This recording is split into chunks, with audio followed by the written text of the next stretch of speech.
May nga po, Negros. Ini ang Digicast Negros 10. Ang nagapangunang napulo ka mga balita sa isla sang Negros ang amon ni kadulong sa inyo. Update ninyo kami via Facebook, YouTube, kag sa KK Channel 11. Nagbabatian mo kami live sa FM station nga 91.1 FMR Bacolod. Kagyari na ang top 10 nga mga balita sa Negros subong adlaw. Pag-issue sa bago nga mga PWD ID sa Bacolod nagsugod na. May mga nagreklamo sa proseso. Unang adlaw sa public registration, ginpilahan na.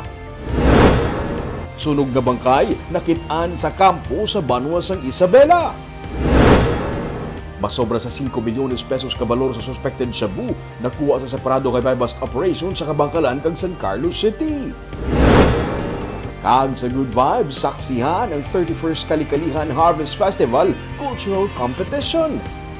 Inatanan sa Digicast Negros 10. Sa number 10,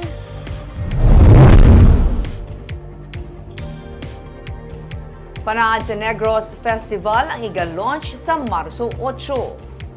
Lakip nga iga-present ang bago nga music video. Sunod kay Negros Occidental Governor Eugenio Jose Lacson, amuman sa gihapon ang music nga pagagamiton. Kag ang music video mangin bago nga magalakip na sa mga alkalde sang tagsa ka Banwa kag syudad sa probinsya. Nagalaom si Lacson sang kooperasyon sang tagsa ka local chief executive. Pasakaan naman sang probinsya ang subsidy sa mga LGU para sa mga pavilion gikan sa 300,000 pesos sunod sa gobernador.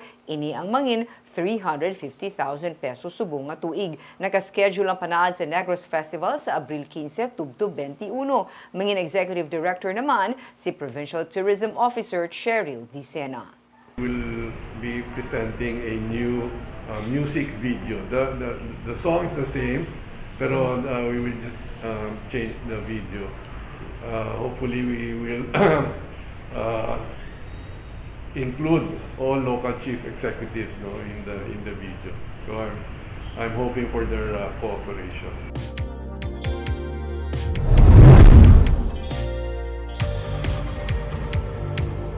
Sa number 9, pagtukod sa Bacolod Council for Arts and Culture, ang ipirmahan sa tiglawas ang business tycoon nga si Lusuko nga amo ang kabig bilang honorary mayor kag adopted son sang Bacolod City. Sa gitpatigayon nga special session sang Sabado, gin-confer sang sanggunian pandungsod sa Bacolod ang business tycoon nga si Lusuko bilang adopted son sang syudad. Wala si Ko nakatambong bangod naglain ang pamatsyag amo ang iya anak nga si Camille Clarice Ko Lau upod sa bana sini nga si Michael Stephen Lau ang nagtiglawas sa iya. Upod kay Mayor Aldo Benitez, kagkatapos sa konseho, ginpirmahan sa tiglawas ni Ko ang pagtukod sa Bacolod Arts and Culture Council nga amo ang ginlauman makapasanjog pa sang kultura kag arts sa syudad. Si Ko ang isa sa mga investors ng Breadco kag SNR nga natala na magbuka sa syudad sini nga tuig.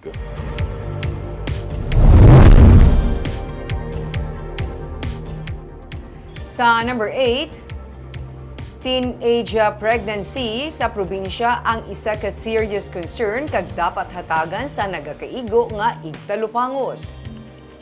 Inisuno kay Negros Occidental Governor Eugenio Jose Lacson nga nagsiling man nga siya magasapol sa mga local chief executives agud tutigayon nga makapatuman sa mga tikang o kung strategize para mapapanaog ang insidente sang teenage pregnancy sa Negros Occidental. Sa datos nga ginrelease ang Provincial Health Office sang 2023, may 5,271 ka mga teenage pregnancies. Kung ipaanggit sa 2022, may 6,026 ka teenage pregnancies ang na-record.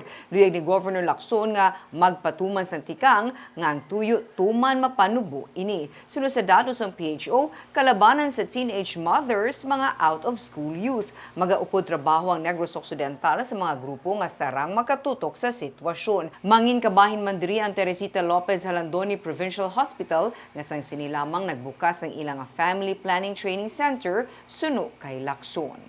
That's a serious concern, no? And we really have to address that more so with Don Salvador Benedicto. We will be sitting down with local chief executive and plan a strategy on how to drastically reduce it, not just minimally but drastically reduce. Sa number 7,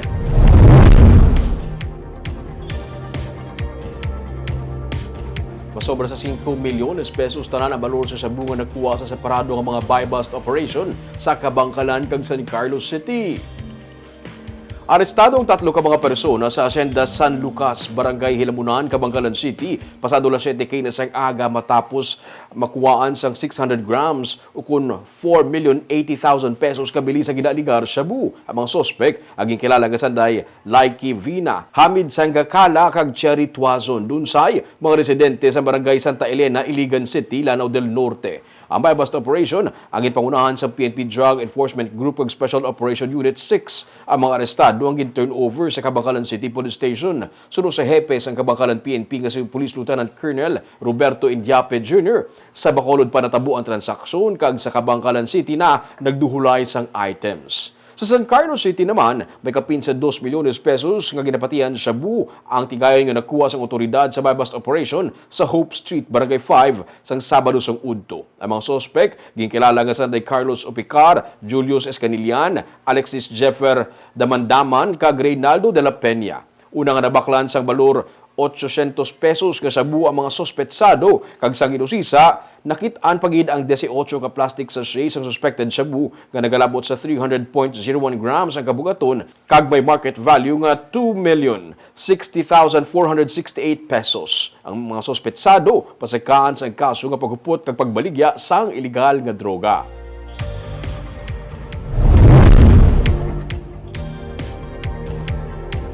Sa number 6, sunog nga bangkay nasapwan sa kampo sa Isabela. Nasapwan ang isa ka sunog nga bangkay sa sitio Alegria, Barangay 5, Banwas ng Isabela sang Sabado sang hapon.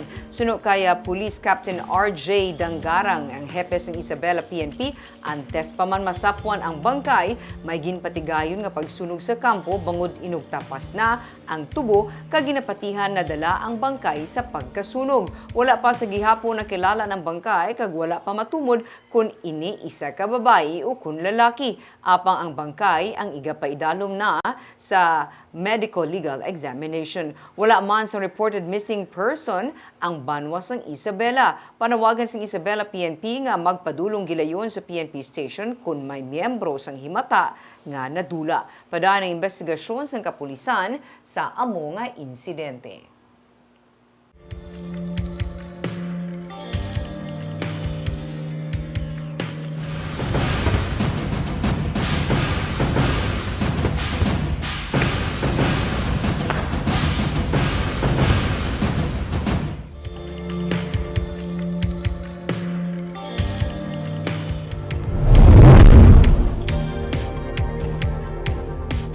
Sa number 5, Diocese of Bacolod nagapabor sa rehabilitation sa Bacolod Public Plaza, pati na sa pagpaiway sa pagbutang sa mga baligyaan diri.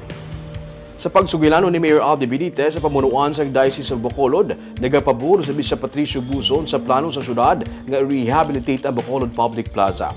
Kabahin diri ang porsyon sang propiedad sa simbahan sa kilid sang Rizal Street nga masami ginaparentahan sa mga nagabaligya sang RTW kag ukay-ukay. Sunod sa alkalde, nagsugot man ang obispo sa plano sa syudad nga mapauntat na ang paggamit sang plaza para sa mga baligyaan. Gani ginatun-an sang LGU kung paano mabuligan ang simbahan. Ilabi na nga kabahin sang ilang fundraising ang pagparenta sang propiedad sa mga negosyante. Si Bishop Buzon anangayo man sang bulig sa alkalde sa tuyo nga mapadayon ang pag-repair sa San Sebastian Cathedral matapos sa ginpauntat ini sang National Historical Commission. We discussed all of these 3 items, no? Ang atong pag-ban sa vendors, 2, beautification. No? So far, okay with it.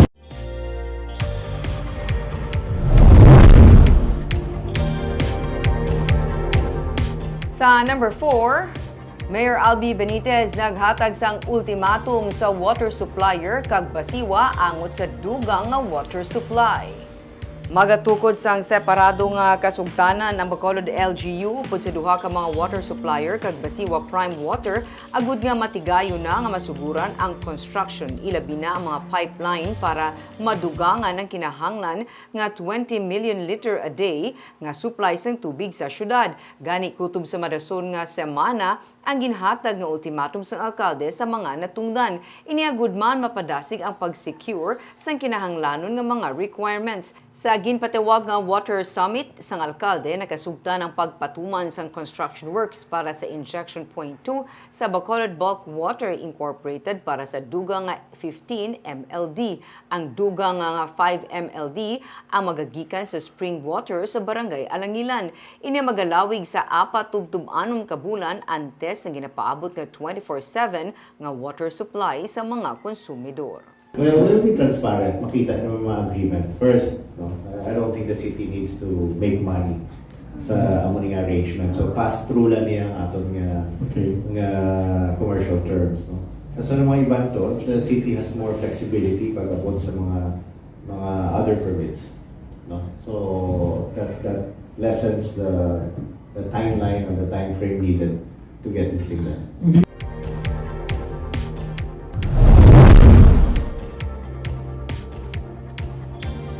Sa number 3, 60-day preventive suspension gipapanaog batok sa duha ka mga OBO inspectors kag ilaligar nagpangilkil sa isa ka negosyante. Ma-report si Nico Delfin. Dungan sa pagpasaka sa kaso nga gross misconduct ang 60-day preventive suspension batok sa duha ka mga engineers ang Office of the Building Official sang Bacolod sini nga adlaw.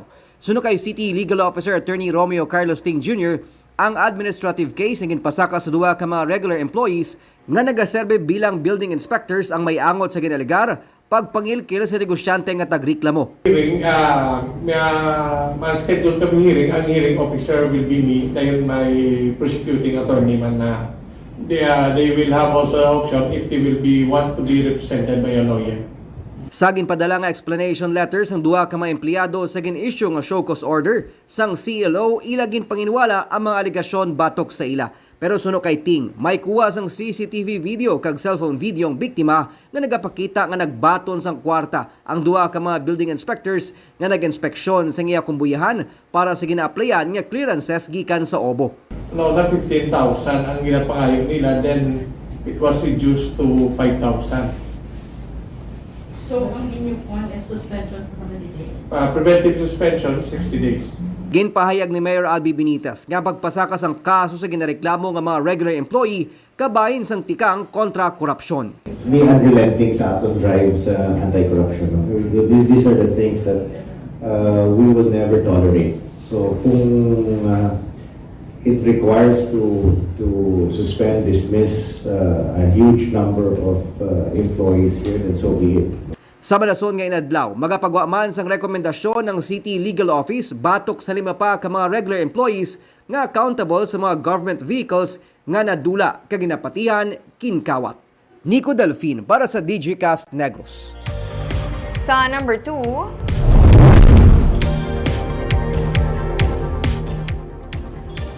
ginpilahan ang una nga adlaw sang voters registration sa Bacolod City. COMELEC ang nagapahanumdum naman nga mas maayo na handa na nga daan ang mga dokumento sa nagakaigo nga transaksyon. Ginapaabot sa Commission on Elections ang pagpadulong sa mga magaparehistro para sa 2025 midterm elections. Sa COMELEC Bacolod, halin sa hagdanan sang Bay Center, nagsugod ang pilahay kainas ang aga. Ginpakamayos ng iban nga sa mas temprano, magparehistro na sa sahulton pa ang deadline. Wala ka eleksyon na ako. Ay, that's why na-erase ka. Na-erase. Manila ko eh. Sa bata ko. Kalabutan ko. So, subong ya, diri ka na sa Bacolod. Taga-direct yan sa Sumbang. Parang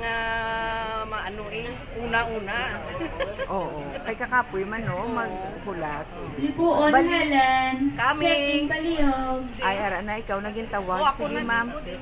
Suno kay Bacolod Elections Officer Attorney Catherine Trino Canya, normal ang pagdugok sa mga magaparehistro sa una nga mga sinemana. Nagalaom siya nga kuntani, matayuyon ini, tubtub sa Setyembre 30. Ang last day sang registration. Bangod sa masami, sa mga tunga-tunga, nagadjutay man ang nagapadulong sa ilang nga talatapan. Wala labot sa valid ID nga kinahanglan sa mga magaparehistro, nagapahanumdum man ang COMELEC nga mas maayo ipreparar na ang mga kinahanglanon nga dokumento santo sa iga-process nga transaksyon sa COMELEC. Mas mayugid nga kompleto na gid ang mga requirements bala like ang mga ID may photocopy sang ID ang kung makapa-change ka sa imong nga status from single to married no mga or correction sa imong nga ngalan, date of birth dapat may photocopy ka naman sa imong nga birth certificate sa imong nga mga marriage contract parang agdalon pag gid ang original kay para paglabot na isa wala na duro wala pa balik-balik. And if ever magid may access sa internet, pwede gid nila ma-print ang formas from the COMELEC website kay dasig gid ako may ara na sila nga daan nga na-filled out na nga mga formas. Ang registration sa COMELEC Bacolod Office nagasugod 8:00 sang aga, tubtub 5:00 sang hapon, Lunes tubtub Huwebes. Suno kay Trinio Kanya ang Biyernes kag Sabado, ila na nga ginpain para sa satellite registration. Sa mga yara sa Bacolod nga luyag magparehistro out of town, sarang naman magkakadto sa SM City sa 3rd floor sa Government Express Center. Nga yara sa North Wing, humalin 8:00 sang aga, tubtub 5:00 sang hapon, Lunes tubtub Biyernes. Kag sa numero 1 sa mga balita, subong adlaw.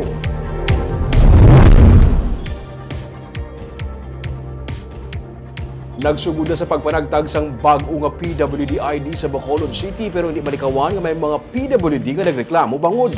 Kinahanglan pa nila magtabok-tabok sa iban nga mga opisina para sa pagproseso sini. Yaring report.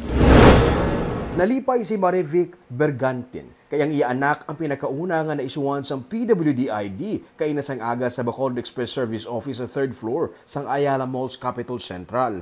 Pero dismayado man siya. Siya mismo, isa man ka PWD kag isa ka cancer patient. Gin-require sa anay nga magpadulong sa City Health Office kag magkadto man sa daan nga City Hall ante siya makaproseso sang iya naman kaugalingon nga PWD ID. Para sa iya, tuman nakakapoy sang proseso, ilabi na nga nag-undergo pa siya sa medication. Pasigla sa ulihib na yaw, gadamo, ang pila, nagaano, ko sa amon nga may mga ginabatsyag, di ba? Sige, ma'am. Amo na bala? Di tani, subong transaksyon ko na, okay na ko tani, may diyan ako. Paperma, pakutuliwat mga yo, pakuto siyang medical certificate sa City Health. So ko, do ka haso, bala. Amo masini nagakatabo sa mga PWD nga nagpadulong sa Ayala. Kinahanglan anay nila nga suliton ang bilog nga proseso para makakuha sang ID. Makato sila anay sila personal nga doktor, mapa City Health, kag mapa Old City Hall antes makapila sa Ayala. Pay ka na sa Old City Hall, maligit mo ID. So yun, filapan Filapan mo na kayo. Dalon ko na sa downtown. Sa Old City Hall. Oo, dalon sa Old City Hall. Dala ang ID. Dala ang ID nga Xerox. Pero pag tapos ang kwan sila, dalon mo din sa City Health. Balik ka din sa City Health. Makadto ko sa akong doktor. Oo, nagdo ka sa medical certificate mo, sa ophthalmologist mo nakadtuan. Suno kay Arnold Arbosa nga amo ang nagatubang sa tanan nga mga PWD antes sila magpila. Kung matigayo na nga makumpleto ang tanan nga mga requirements, tayuyo na lang ang proseso kag makakuha na sila sang ilabag nga PWD ID.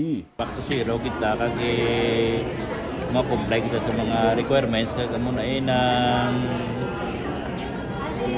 kung matapos na comply, ara man lang dayon ng ID outright ya pag kompleto na. Kompleto lang. Medyo mauti na siya sa sugod, pero mas makompleto, tayo-tayo na. Tayo na lang. May iban sa mga PWD nga nagpadulong sa SM kay gin-announce nga pwede man dito makaproseso sang ID pero pag abot dito, ginpasaylo na naman sila sa Ayala. Ang iban nagtalang-talang, nagpila sa PWD ID pero COMELEC registration gali ang luyag pilahan. I'm heading to na schedule sa SM. Sa SM o sa COMELEC din office? Sa may big center to pa? Dito gyap. Sa plaza? O, wala mo itong SM lapit.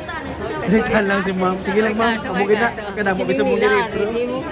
Ginpa-recall ni Mayor Aldi Benitez ang tanan nga mga PWD ID matapos madiskubrihan nga kadamo sang peke nga PWD ID nga nagalapta sa karon kagang iban hindi man gani mga PWD pero may PWD ID. Ginpahimuan sa bagong ID nga may QR code. Ang daan nga mga PWD ID ang sarang man sa gihapon nga magamit tubtub katapusan sang bulan sang Pebrero.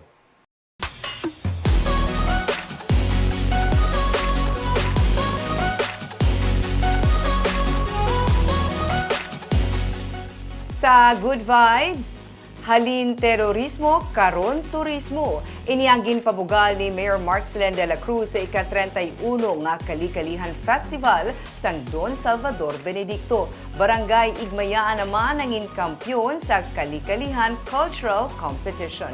May report si Romeo Subaldo. Ipalapnag naton sa tanan, agud mapadayon. Ini ang winning performance sa Barangay Igmayaan sang Don Salvador Benedicto. Sila ang proklamar nga kampyon sa Cali Cultural Competition. Amili, manggad sang dutang tinubuan. Kale-kalehan, builugan ta ang kasadyahan. Second place, ang Barangay Kumaliskis. Agud mahibalan ang ginsuguran, maragtas naton nga tanan, kag sa ulugon. Ang third place naman ang Barangay Pinuwayan. Kale-kalehan, buktan naton balikan. Sa programa, ipabugal ni Mayor Marcelin de la Cruz kung paano nag-evolve ang Banwa. Halin sa isa ka lugar sang terorismo sadto, karon sentro na sang turismo sang probinsya. Kag hindi manigar ang aton Banwa, yara nagid sa mapa sang turismo nga tuanay mabatian mo ginkilala halin sa terorismo, subong ari na ang turismo sa Banwa sang Don Salvador Benedicto. Dugang pa sa alkalde, wala nila ginapaabot nga mangin amusin ni Kadasig ang mangin development sang Banwa. Ganit ako ang iya pagpasalamat sa pag-isa sang tanan para maangkon ang kadalagan. Kag, labi siya nga nagapasalamat sa grasya nga ilangan na baton. Sa sininga kapistahan, kag permi hindi lamang sa sininga kapistahan, magpasalamat gid kita perme sa Ginoo sang grasya nga ginahatag sa aton sa maayo nga patubas, maayo nga proyekto nga giinabot sa aton Banwa. Kag kita tanan mangin mapasinalamaton sa iya. Mapinalanggaon sa aton pareho. Ini ang ika-41 nga founding anniversary sang Banwa kag ika-31 man nga Kalikalihan Harvest Festival. Ang grabe man ang istorya sang DSB Barb no sa una ginapalagyuhan nga lugar sa mong ginakadtuan sang tanan. Ming inang wala gid sang weekend nga hindi wala gid dugo ang taho kay ti paliwaliwa. Sentrong sila sa turismo sa Negros. Kaagap itong mga balita sa Negros subong adlaw. Kay man sa panahon karon importante nga may ihibalo ka sa nagakatabo sa imo nga palibot. Kung dapat balansay kag eksakto mga impormasyon. Parahan kami nga magapangalagad sa Negrosanon. Ako si Barbara Mijares. Tugtub sa buwas, ako naman si Romeo Subaldo, mayong hapon.